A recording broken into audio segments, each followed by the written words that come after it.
60 మంది పైచిలుకు చనిపోయారు, కొన్ని లక్షల మంది ఈ రోజు అగసాట్లు పడతా ఉన్నారు. ఇంతకన్నా దారుణమైన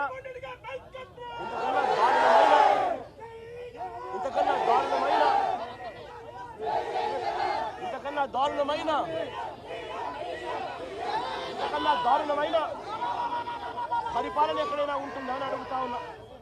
ఈ పెద్ద మనిషి ఈ నేరాన్ని కూడా, ఈ తప్పును కూడా డైవర్ట్ చేసేందుకు ఒకవైపున సురేష్ లాంటి ఎక్స్-ఎంపీని, విజయవాడ డిప్యూటీ మేయర్ భర్తను, ఇలాంటి వాళ్ళని టాపిక్ డైవర్ట్ చేసేందుకు 4వ తేదీ రాత్రే అరెస్ట్ చేయించే కార్యక్రమం చేస్తాడు. అంతటితో ఆగిపోకుండా ఇదే పెద్ద మనిషి ఓట్ల గురించి మాట్లాడతాడు. నిజంగా నాకు ఆశ్చర్యం అనిపిస్తుంది ఆ ఓట్ల గురించి మాట్లాడుతూ ఉన్నప్పుడు.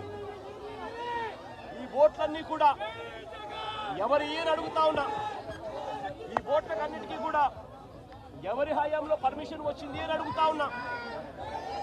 ఈ ఓట్లన్నీ కూడా ఎవరి ప్రభుత్వం వచ్చిన తర్వాత 3-4 నెలల కిందట ప్రభుత్వం చంద్రబాబు నాయుడు గారిది వస్తే ఆ విజయోత్సవాలు చేసిన ర్యాలీలో ఈ ఓట్లు వీళ్ళు లేరా అని అడుగుతా ఉన్నా.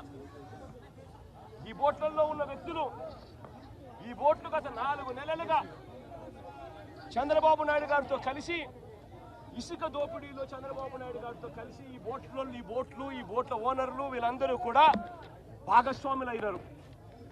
భాగస్వాములు కావడమే కాకుండా చంద్రబాబు నాయుడు గారు గెలిచినప్పుడు ఈ బోట్లతో విజయోత్సవాలు చేసుకున్నారు. ఇదే బోట్ల ఓనర్లు, ఇదే బోట్లకు పర్మిషన్ ఇచ్చింది ఎవరు? చంద్రబాబు నాయుడు గారి హయాంలో. ఎవరు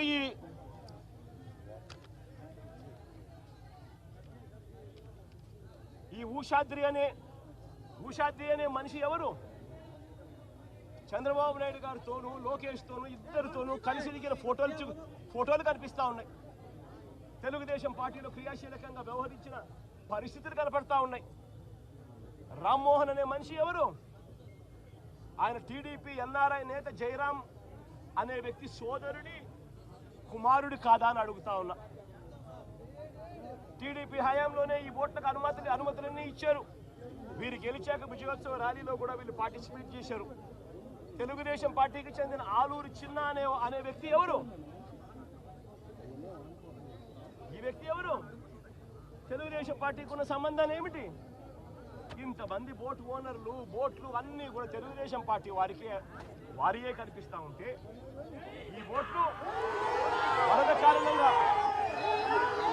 కారణంగా ఈ బోట్లన్నీ కూడా ప్రకాశం బ్యారేజ్కు కొట్టుకొని వస్తే, ఆ కొట్టుకొని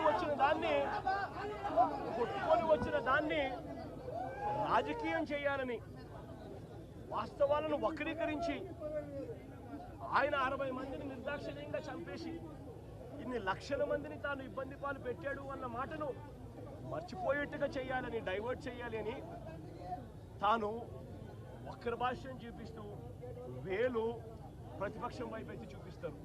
నేను అడుగుతా ఉన్న చంద్రబాబును, అయ్యా దాదాపుగా మీ ప్రభుత్వం వచ్చి 3-4 నెలలు అవుతా ఉందయ్యా. 3-4 నెలల నుంచి మీ ప్రభుత్వం ఉంది. 3-4 నెలల నుంచి ఉన్న మీ ప్రభుత్వంలో ఏదైనా జరిగితే ఓనర్షిప్ తీసుకోవాల్సింది మీరు, ప్రజలకు క్షమాపణ చెప్పాల్సింది మీరు, ప్రజలకు తోడుగా నిలబడాల్సింది మీరు. అలాంటిది మీరు వక్ర భాష్యం చూపిస్తూ నేరాన్ని ఇంకొకరి మీద నెట్టి చూపించాలి అని చెప్పి మీ దుర్మార్గపు బుద్ధి నిజంగా ఎంతటి దారుణంగా ఉంది అని చెప్పడానికి ఇది కూడా ఒక నిదర్శనం. నిజంగా ఇదే పెద్ద మనిషి చంద్రబాబు నాయుడు గారు,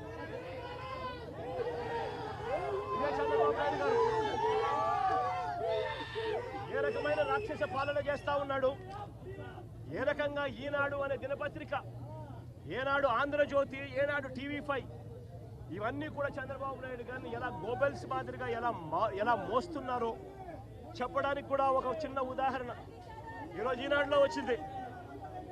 ఏమొచ్చింది? రెయిన్ గేజ్ మీటర్లు చెడిపోయాయంట. రెయిన్ గేజ్ మీటర్లు చెడిపోయాయి ఈనాడులో ఈరోజు కింద పాటలో ఫ్రంట్ పేజీలో స్టోరీ. కాబట్టి చంద్రబాబు నాయుడు గారికి వర్షం ఎంత పడుతుందో తెలియడం లేదంట. ఇది మా ప్రభుత్వంలో చెడిపోయాయని చెప్పి చంద్రబాబు నాయుడు వచ్చినాక ఇప్పుడు మరమ్మతులు పూర్తి చేయిస్తున్నారంట. ఇప్పుడు నిజంగా ఎంత దుర్మార్గంగా మారాస్తున్నారనంటే వీళ్ళు మనుషులేనా అని అడుగుతా ఉన్నాను నేను ఈ సందర్భంగా. అయ్యా, రాష్ట్రంలో పాత విధానంలో ఉండే రెయిన్ గేజ్ మీటర్లు ఎప్పుడూ అవుట్డేటెడ్ అయిపోయాయి. వాటి స్థానంలో ఆటోమేటిక్ సెన్సార్ వ్యవస్థలు, automated weather stations, 1599 weather stations, automated weather stations రాష్ట్రంలో అందుబాటులో ఉన్నాయి. 2014 నుంచి కూడా అందుబాటులో ఉన్నాయి. వాటిని ఇంకా మేము బలపరుస్తూ మా హయాంలో మరో 450 ఆటోమేటెడ్ వెదర్ స్టేషన్స్ మేము ఇంకా ఫర్దర్గా స్ట్రెంథెన్ చేస్తూ ఏర్పాటు కూడా చేశాం. ఇవన్నీ ఉన్నాయి కాబట్టే చంద్రబాబు నాయుడు గారు ఆ రోజు వరదలు వచ్చినప్పుడు పక్కన జీకొండూరులో 42 సెంటీమీటర్లు, పక్కన ఇక్కడ విజయవాడ సెంటర్లో 30 సెంటీమీటర్లు అని ఈ డేటా అంతా మీరు ఎలా చెప్పగలిగినారు? ఇవన్నీ ఉన్నాయి కాబట్టి చెప్పగలిగినారు. ఇవన్నీ ఉన్నాయి కాబట్టి రైతులకు ఇన్సూరెన్స్ వస్తూ ఉంది. ఇవన్నీ ఉన్నాయి కాబట్టి ఈ క్రాపింగ్ జరుగుతూ ఉంది. ఇవన్నీ ఉన్నాయి కాబట్టి అన్నీ జరుగుతూ ఉన్నాయి. కానీ మీరేం చేస్తూ ఉన్నారు? మళ్ళీ టాపిక్ డైవర్ట్ చేసేందుకు చంద్రబాబు నాయుడు గారు 60 మందిని చంపినారు అన్న పాపాన్ని పక్కకు డైవర్ట్ చేసేందుకు, ఇన్ని లక్షల మంది అవస్థలు పడుతున్నారు అన్న టాపిక్ను డైవర్ట్ చేసేందుకు మళ్ళీ డైవర్షన్లో భాగంగా వెదర్ మీటర్లు అంట ఉండే పాత విధానంలో ఉండే రెయిన్ గేజ్ మీటర్లు చెడిపోయాయట, మా హయాంలోనే చెడిపోయాయట, మేము పట్టించుకోలేదట. ఇప్పుడు చంద్రబాబు నాయుడు ఇప్పుడు కనుక్కున్నాడట, ఇప్పుడు రిపేర్ చేయిస్తున్నాడు. నిజంగా సిగ్గుండాలి రామోజీరావు ఈనాడు దినపత్రికకు రాయడానికి. ఇంతగా ఈనాడు, ఆంధ్రజ్యోతి, TV5, చంద్రబాబు నాయుడు ఇంతమంది కలిసి ఒక అబద్ధాన్ని నిజం చేయడం కోసం ఇంతగా తాపత్రయపడతా ఉన్నారంటే అసలు వీళ్ళు మనుషులేనా అని చెప్పి ప్రతి ఒక్కరూ కూడా ఆలోచన చేయాలని చెప్పి కోరుతా ఉన్నా.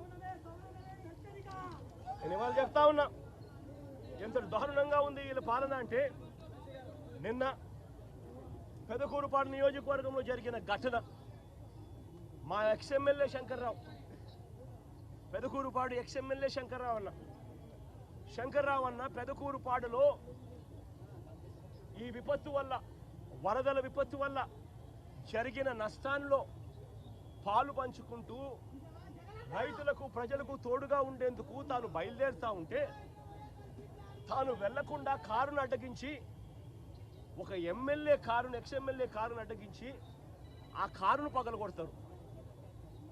తాను వరద బాధితులను చూడకూడదట, వరద ప్రాంతాన్ని తాను పరామర్శించకూడదట. నిజంగా వాళ్ళు అనుకుంటా ఉన్నారు, ఇలా ఎవరూ కూడా పోకూడదు, ఇలా ఎవరూ కూడా చూడకూడదు, ఇలా ఎవరూ కూడా మాట్లాడకూడదు. ఇలా జరిగింది అని అంటే చంద్రబాబు నాయుడు గారి హయాంలో జరిగిన ఈ తప్పిదాలు బయటికి రావు అని వీళ్ళు అనుకుంటున్నారు. అయ్యా చంద్రబాబు, ఇవన్నీ తాత్కాలికమే.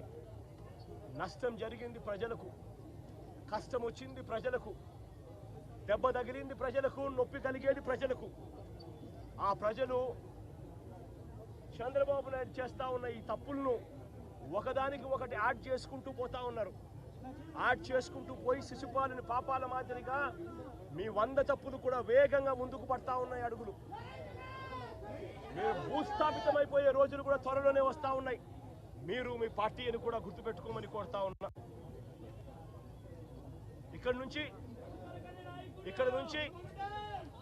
ఇక్కడ నుంచి సామిరెడ్డి అని ఇదే పెదకూరుపాడు నియోజకవర్గానికి సంబంధించిన మరో నాయకుడు సామిరెడ్డి విషయంలో పరామర్శించడానికి పోతా ఉన్నా. తాను గతంలో మార్కెట్ యార్డ్ చైర్మన్గా చేసిన వ్యక్తిని కారు అడ్డగించి, కారు ఆపి తన కాళ్ళు తన చేతులు రెండూ కూడా రాడ్లతో కొట్టి చనిపోయాడు అని చెప్పి తనను వదిలేసి వెళ్ళిపోయిన ఘటనలో తనను పరామర్శించడానికి పోతా ఉన్నా. నిజంగా ఏం జరుగుతూ ఉంది? టాపిక్లన్నీ కూడా ఎవరు కూడా జెండా పట్టుకోకూడదు, ప్రజలెవరూ నిలదీయకూడదు. చంద్రబాబు నాయుడు గారు అనే వ్యక్తి